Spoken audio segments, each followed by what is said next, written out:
Բարև ձեզ, եթերում Բանաձև նախագիծն է։ Ազգային վիճակագրական ծառայությունը արդեն հրապարակել է հունվար-հուլիս առաջի 7 ամիսների տնտեսական ակտիվության ցուցանիշը եւ այդ ցուցանիշները հուսադրող է, մասնավորապես տնտեսական ակտիվությունը անցած տարվա նույն ժամանակահատվածի համեմատ աճել է 7.7%-ով, ինչ է սա նշանակում, ինչպիսին են մյուս թվերը եւ որքանով են թվերը արտացոլում իրականություն, արդյոք մենք ապրում ենք թվերի եւ իրական կյանքի երկու զուգահեռ իրականություններում, որն է վիճակագրական ծառայության գերխնդիրը եւ ինչպես պետք է հասկանալ կամ ինչ ակնկալել վիճակագրական ծառայություններից գլոբալ այս խնդիրների շուրջ այսօր զրուցելու ենք ազգային վիճակագրական ծառայության նախագահ Ստեփան Մնասականյանի հետ։ Բարև ձեզ, պարոն Մնասականյան։ Բարև ձեզ։ Նախ առաջինը մինչև այդ արդեն դուրերով մենք խոսել ենք, մենք արդեն ներկայացրել ենք թվերը, բայց եթե ամփոփ ինչպիսին է տնտեսական ակտիվությունը առաջի 7 ամիսներին։ Նախ շնորհակալություն այս առիթի համար։ Դուք իհարկե տնտեսական ակտիվության ցուցանիշը ներկայացրեցիք։ Ես ներկայացնեմ տնտեսական գործունեության առանձին խմբերը։ Արդյունաբերությունը 2012 թվականի առաջի 7 ամիսներին, 2011 թվականի առաջի 7 ամիսների նկատմամբ աճել է 13.4%-ով, գյուղատնտեսության համախառն արտադրանքը 10.2%-ով, շինարարության ծավալը նվազել է 5.2%-ով, առևտրի շրջանառությունն աճել է 2.9%-ով, իսկ ծառայությունների ծավալը առանց առևտրի աճել է 11%-ով։ Ընդհանուր առմամբ սրանք են հիմնական այդ տնտեսական ցուցանիշները։ Իհարկե դրանց մեջ մեր սպառողների կողմից կարևորվում է նաև արտաքին առևտրաշրջանառության ցուցանիշը, որը 7 ամսում նախորդ տարվա նույն ժամանակաշրջանի նկատմամբ աճել է 8.3%-ով, այդ թվում արտահանումը 13.1%-ով, իսկ ներմուծումը 6.4%-ով։ Հակիրճ թերևս սրանք։ Սա սեզոնային աճ է, սա պլանավորված աճ է, սա կանխատեսվող աճ է։ Ցավոք սրտի ես պետք է հիասթափեցնեմ, որտեղ ազգային վիճակագրական ծառայությունը, ինչպես եւ աշխարհի բոլոր երկրների վիճակագրական ծառայությունները չպետք է զբաղվեն կանխատեսումով կամ պլանավորման ցուցանիշներով, այո, կամ քաղաքական գնահատականներ։ Եթե ասենք ասենք սովորաբար առաջի 7 ամիսների բոլոր տարիների 7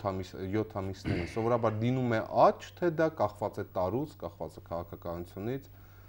Դրա որպեսզի ես ձեր հարցին կարողանամ շատ կոնկրետ պատասխանել, իմ ձեռքի տակ պետք է լինեն նախորդ տարիների ամբողջ շարքերը։ Իհարկե դուք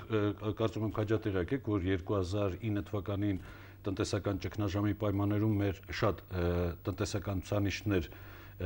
իրենց վարկագծ նախորդ տարիներին դրսևորած իրենց վարկագծից դուրս եկան եւ կարծեք թե վերջին 1-2 տարում է որ վերադառնում են այսպես կոչված իրենց վարկագծին։ Միակ բնութագրիչը դա սեզոնայնությունն է, որտեղ Հայաստանի տնտեսության մեջ գյուղատնտեսությունը բավականին բարձր տեսակարգաշռ ունի եւ արդյունաբերության մեջ զբաղված տնտեսական գործունեությամբ, արդյունագործությամբ շատ կազմակերպություններ, որոնք որ գյուղմթերքի վերամշակմամբ են զբաղված, նրանք եւս ունեն ուղղակի կախվածություն գյուղատնտեսության սեզոնայնությունից։ Եվ հիմա եկեք խոսենք վիճակագրական ծառայության աշխատանքից։ Ասացեք, խնդրեմ, որքանով են ադեկվատ այս թվերը մեր իրականությանը։ Ինչպես եւ աշխարհի բոլոր երկրներում մեր վիճակագրական ցուցանիշները ունեն նույն ադեկվատության աստիճանը, մի քիչ ավել, մի քիչ պակաս։ Ինչու՞։ Որովհետեւ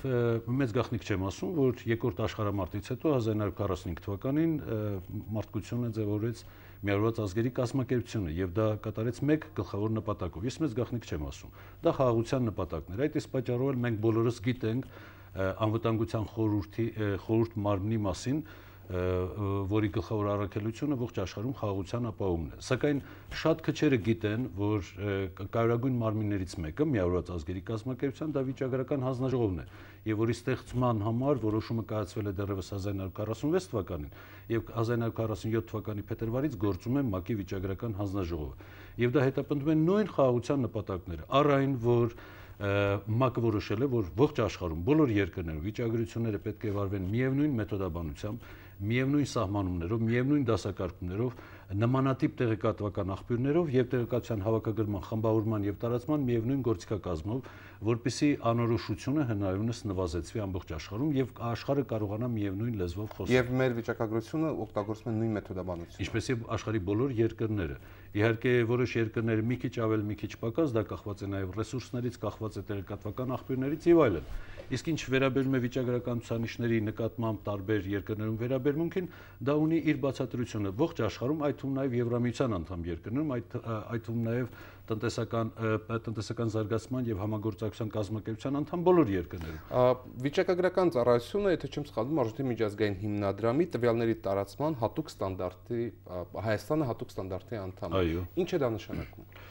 Նախորդ մտքի շարունակությունը դա միավորված ազգերի կազմակերպությունը ըստ էության սահմանելով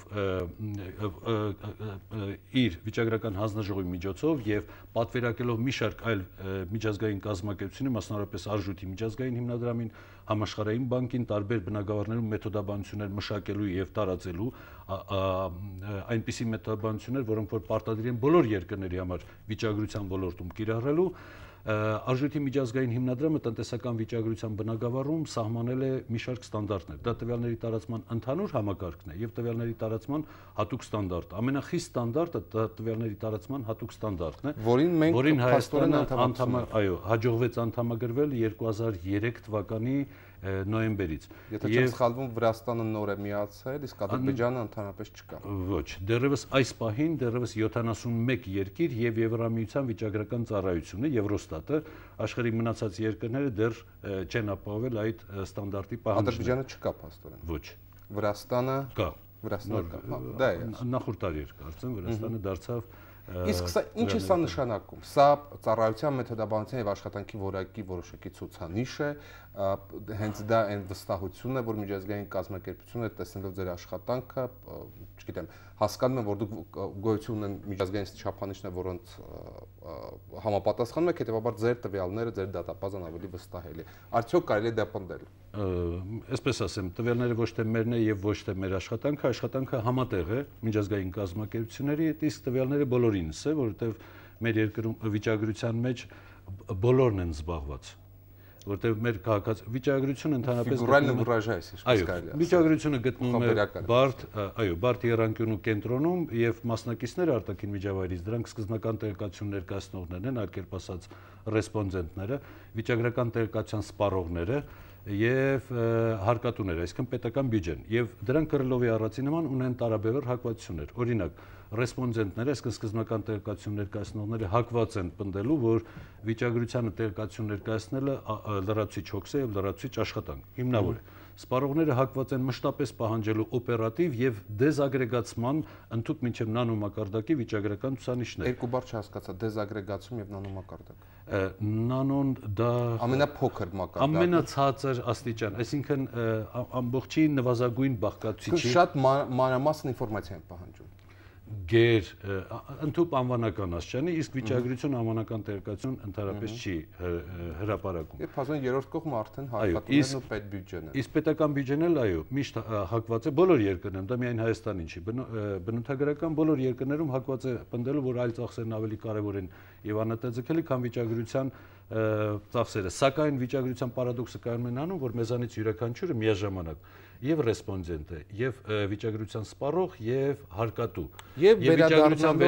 վիճակագրության նկատմամբ վերաբերմունքը կախված է, թե դուք ինչ կարգավիճակով եք մոտենում։ Բացի այդ, միջազգային կազմակերպությունները միշտ հակված են պնդելու հետեւյալը, որ ցանկացած վիճակագրական ցուցանիշ, երբ որ հրապարակվում է ազգային մակարդակով, դա մեկի համար լավ լուր է, մեկի համար վատ լուր, մեկի համար նշանակություն չունի։ Դրա համար չկա վիճակագրական ցուցանիշ, որը գեթ մեկի կողմից քննադատության չի ենթարկվի։ Սա շատ նորմալ է, բայց վիճակագրական ծառայությունները չպետք է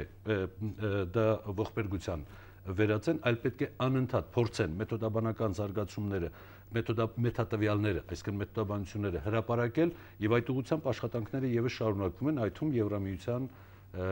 Եվրամիության հետ համատեղ Եվրամիության Twinning ծրագրի շրջանակում Դանիայի վիճակագրական ծառայության օժանդակությամբ, օրինակ, ազգային վիճակագրական ծառայությունը արդեն ներդրել է եվրոպական վիճակագրական որակի հռչակագրերը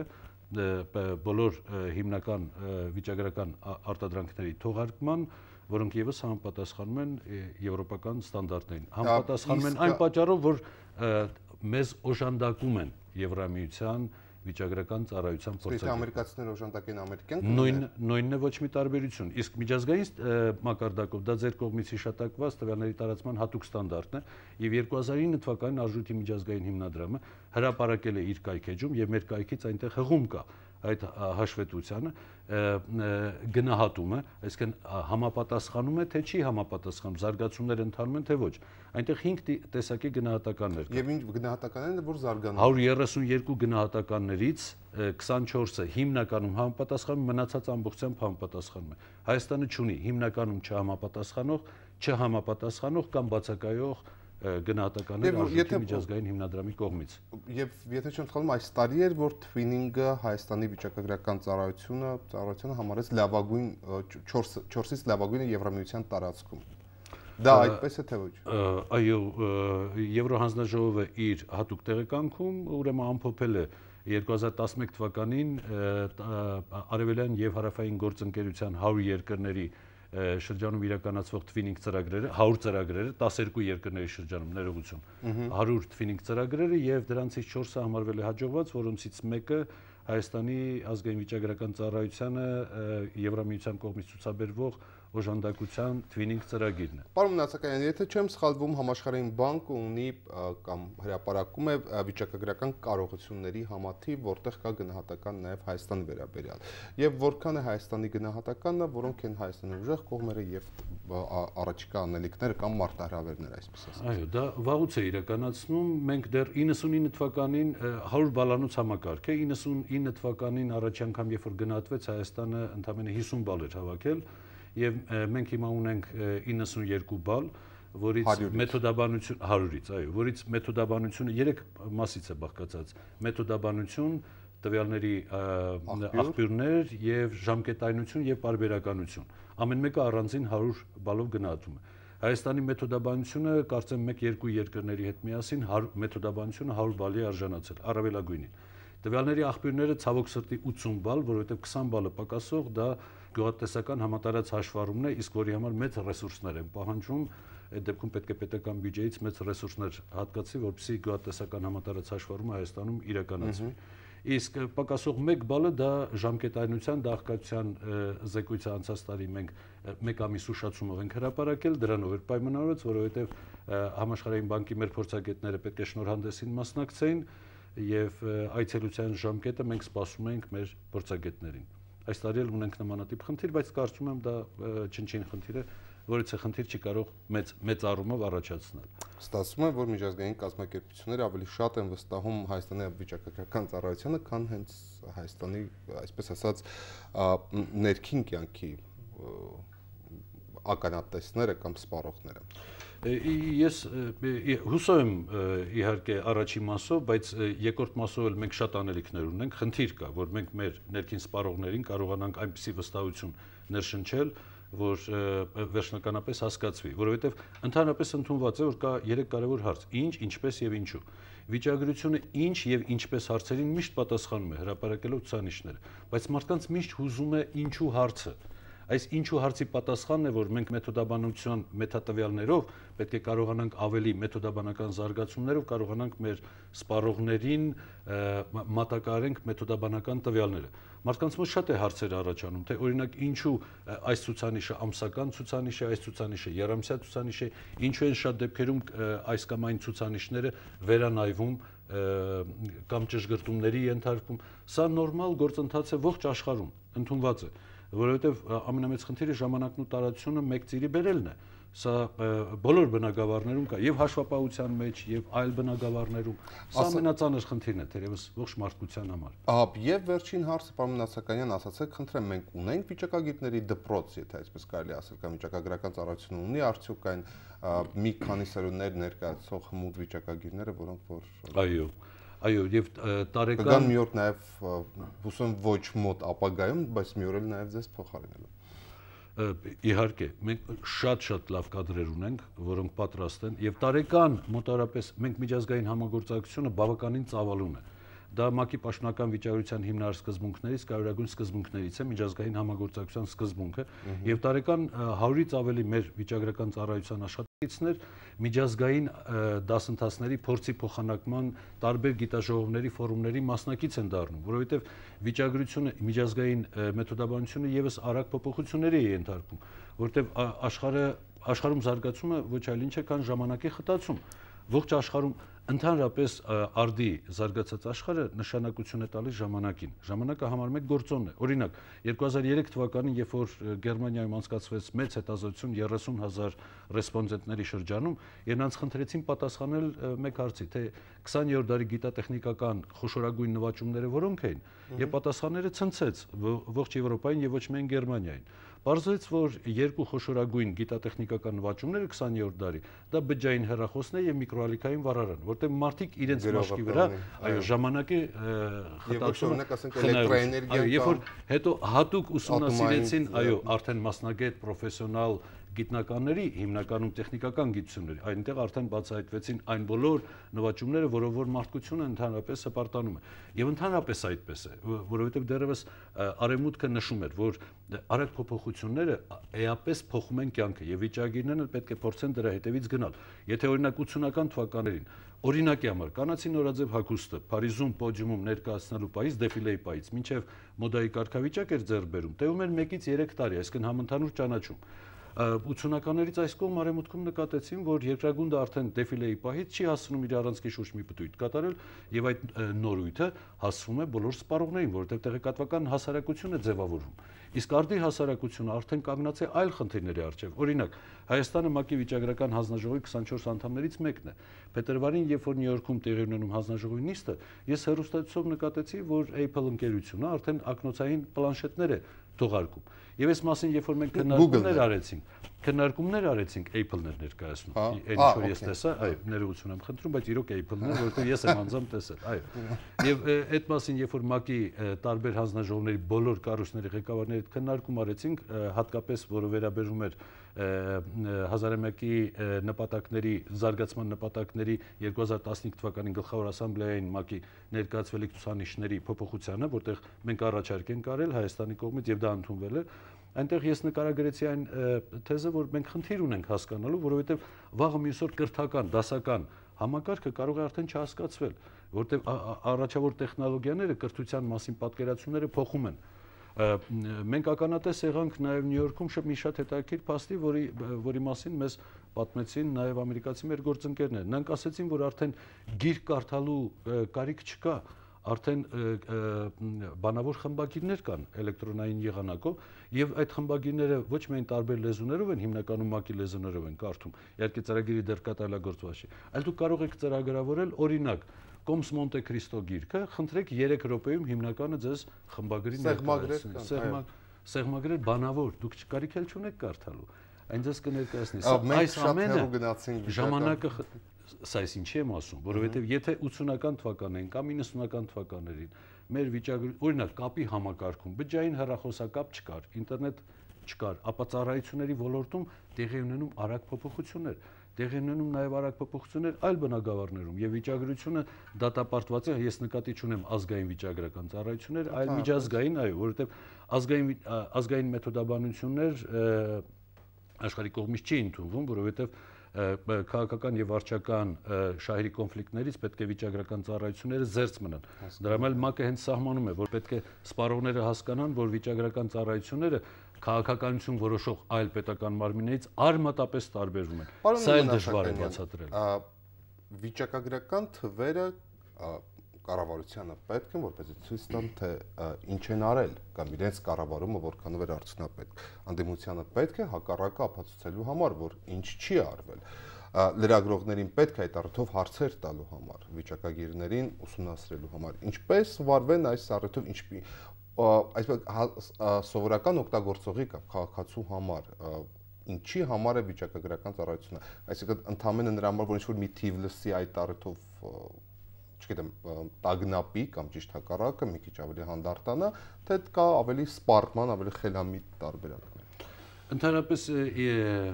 Ընդհանրապես միջազգային վիճակագրական հանրությունն այն կարծիքին է, որ վիճակագրական ցանկացած ցուցանիշ բոլոր տիպի սպառողների համար կարևոր է։ Սակայն պետք է հասկանալ հետևյալը, եթե դուք կառավարության մասն եք ասում, կառավարել առաջերտին նշանակում է նվազեցնել կամ վերացնել անորոշությունը։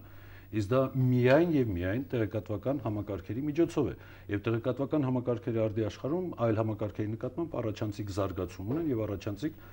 թանկացում ունեն։ Այստեղ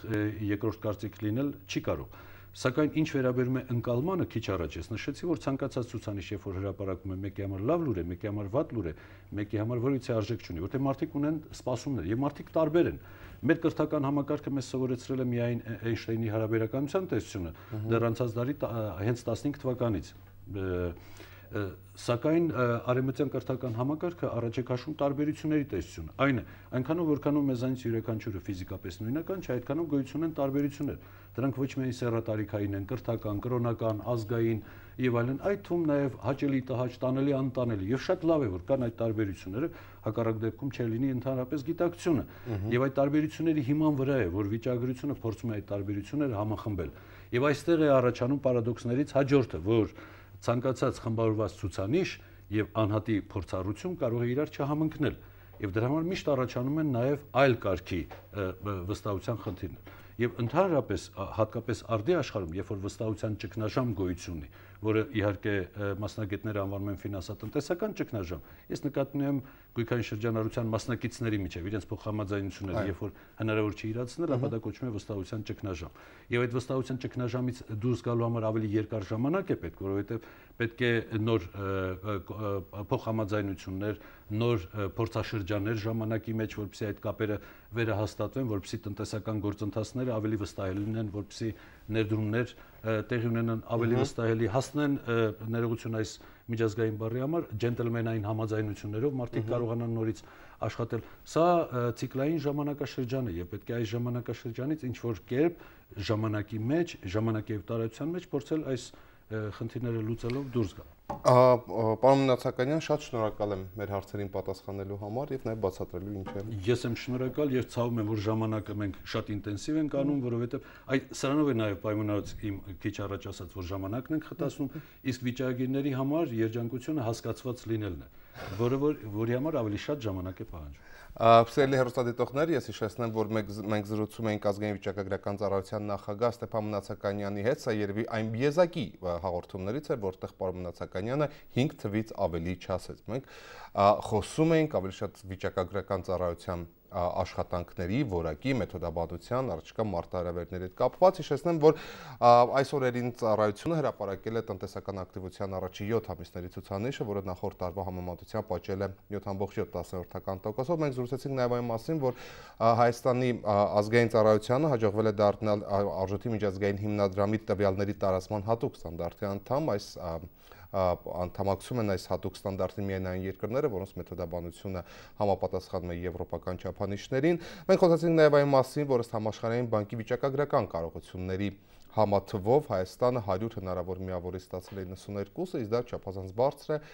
հաշվի առնելով, որ օգտագործում է 3 հիմնական սկզբունք, դա մեթոդաբանությունը, տվյալների բազան եւ պարբերականությունն ու ժամկետայնությունը։ Նաեւ այն մասին, որ վիճակագրական ծառայությունը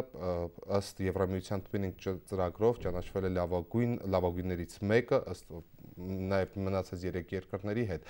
Եվ ընդհանրապես Ստեփան Մնացականյանի վիճակագրի համար ամենակարևորը դա ժամանակի եւ տարածության համատեղումն է,